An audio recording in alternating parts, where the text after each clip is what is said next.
going to talk about Ultra Bee suspension bearing. So installing the suspension bearing kit that we get from DirtyBIke or eDirtyBike.com and installing it into either the stock link or the aftermarket DirtyBIke link, which is much better. So we have already installed this kit, and this is why we're making this video today. We took the old bearings out, they were bad, and we pushed new ones in. And then after further looking at it, if you can see it, looking there real closely, it is not round anymore. It not even distorted the bearing as we pushed it in. And then you can also measure it. If you look in the measurement, one way it's 23.8 and the other is 42.25. So that is not round anymore. That's sort of part of the problem with the stock link. It's okay if you're putting around, but we're doing hard enduro and moto and a lot of things on it. So that's when you need to upgrade to the billet aluminum CNC part that we offer at eDirtyBike.com. 3 big bearings, the seal's already on there, and then 2 small bearings, and then seals for them all. Should be 4 big ones and 2 little ones. That's going to rebuild this whole thing. These plastic inserts are keeping the needles in. These, very important, these are cageless needles, meaning there's just a bunch of these inside there. If you look, there's no cage, it's just needles inside there. If you take this thing out and drop it on the ground, the needles go everywhere and it's very hard to get them back in. If you do drop them in there, just take your time and put them all back in. Put a little grease on it.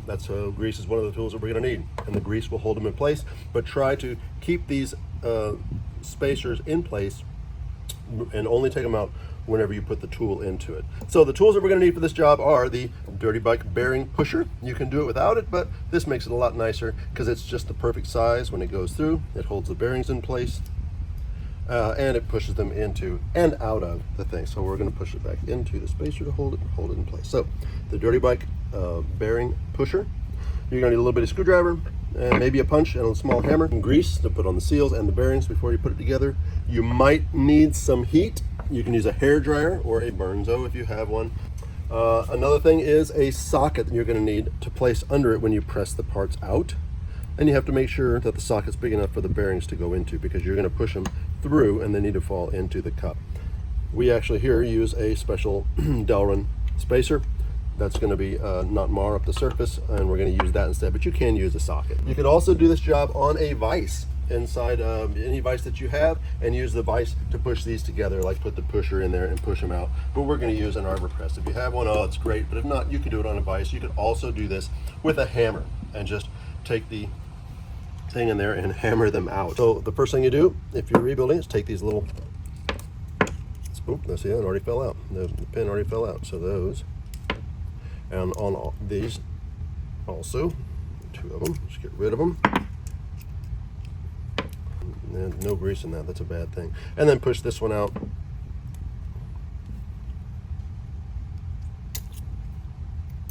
So it's out. Now, we're going to pull the seals out and just pop them out. You have new ones in the kit anyway. Oh, that's a different seal. I have to get a bigger screwdriver. There we go.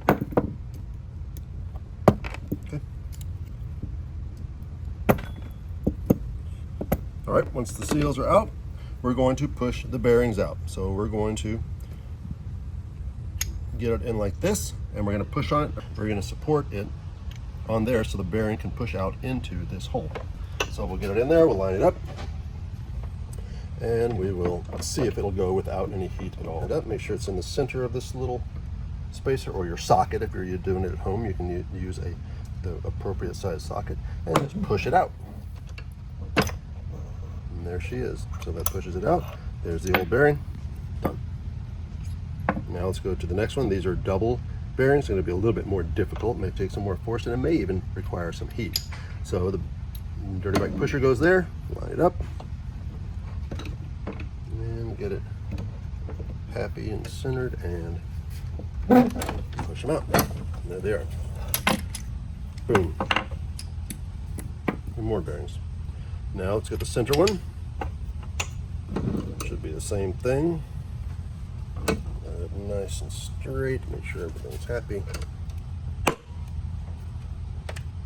that one's going to require some heat.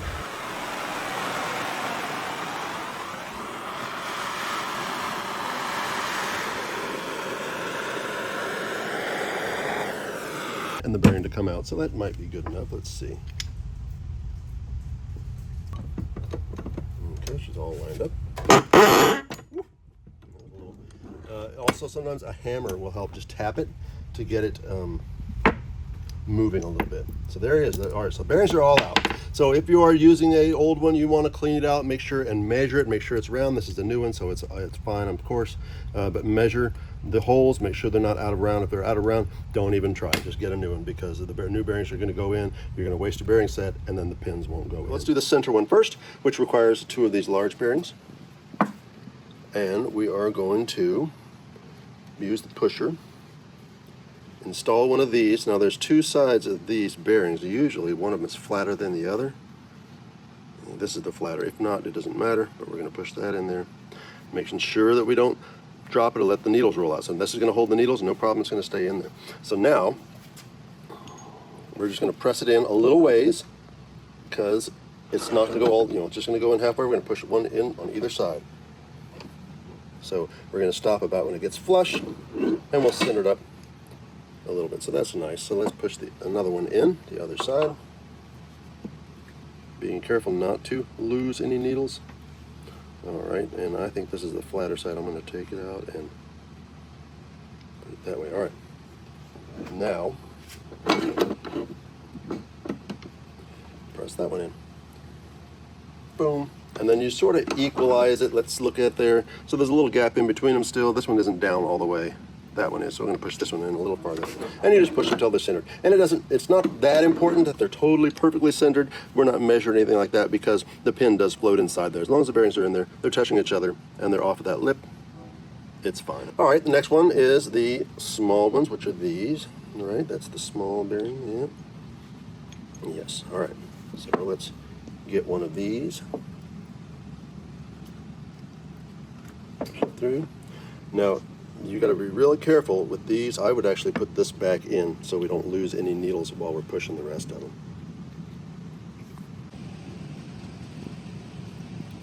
Ooh. All right.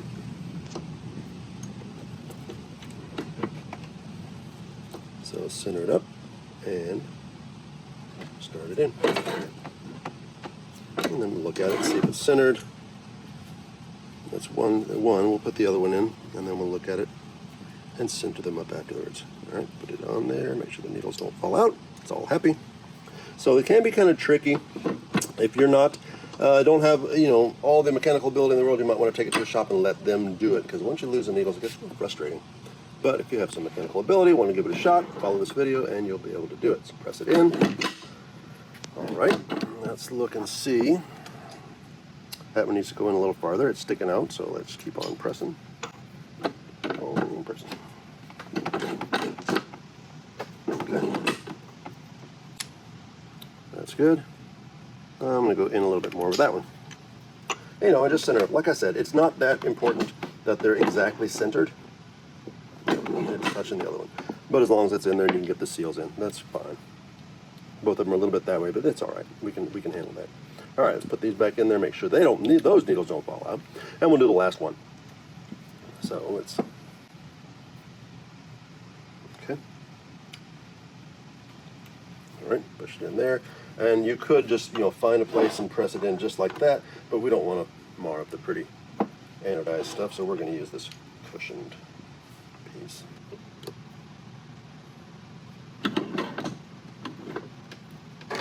Make sure it's straight. Okay, go a little bit further. And if you push it in too far, just go to the other side and push it back out. Good enough. Beautiful. So now, make sure the bearings don't fall out. We're going to put a little triple guard grease in there. This stuff is awesome. If you can find it at Johnson Evinrude triple guard grease. And just get a little bit and put it on the needles. You can use your finger if you want. Sometimes it's safer. I don't want to knock any of the needles out. A little bit more. All right, and pack it in there. There is some grease on these things, but I like to pack them full as best I can. So now we want the seals and the small ones. Let's put the seals in there, and you just press them in with your hand until they're flush. Yeah, it looks pretty good. The next one, make sure it's going all in the right way. There's a cavity in there, and the top of the numbers. You always want the numbers facing out. and then press it in there. That's all there is to it. So now we have one of these, which is the shortest one. This is the shortest bearing. But you know what? Before we do that, let's get a little grease on the lips of the seal. Always grease every seal, even a rear wheel bearing seal, any seal, always needs a little grease because that's what slides on the metal. And if you don't have grease, it'll wear the shaft out usually and not the rubber. All right.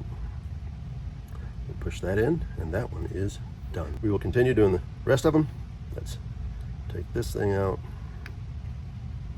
and get some grease in there. The grease will not only, it needs to be in there to lubricate them, but it'll also hold the needles in place. I'm going to put the seal in this side and grease the seal. Sometimes I just turn it over and push the seal in flush, and that looks good. Put a little grease on the lip. All right, and then the other side. Get in there and loop it up. Now the other seal. Oop, didn't get that one in there. All right. Pretty good. All right, now it's flush. So now let's put a little more grease on that lip. Just to make sure everything's greased up. And if you put too much grease in it, no big deal. You just wipe it off after you're done. And that's going to be the big one, right? Not that one, that one. Slide it through, and they're happy. Now we can put these collars back on, making sure not to roll the lips. That's pretty good. And that's pretty good. So that center one is done. All right, last one. Let's put the seal in first.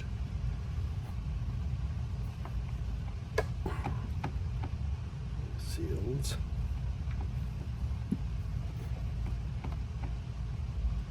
Pretty good. All right, now grease everything up. Bearings. So the lips are done and the bearings are lubed nicely. This should last a good long time. You need to inspect these maybe once a year, or we do it every time the bike comes down because Caleb's a murder on these things. So we always look at this and always look for play, because if you can catch it before it has a problem, you can just lubricate the bearings and put it all back together. All right, we've got an issue here. One of the needles is coming out. All right, let's try the other way. Oh, we're so close. There we go. All right, now she's in there. Put in the collars. And she's done. Wipe it down with a rag. All the excess grease off. And you have one rebuilt link with cageless needle bearings. So be real careful, follow the video. Try not to lose the needles. If you do, put them all back in there. So watch the video again. Watch it while you're doing it. You should be able to rebuild one of these, either the stock one if it's not bent, or the aftermarket one, which will last a lot longer. It's a billet aluminum. That's it for the Dirty Down Low. Now you know.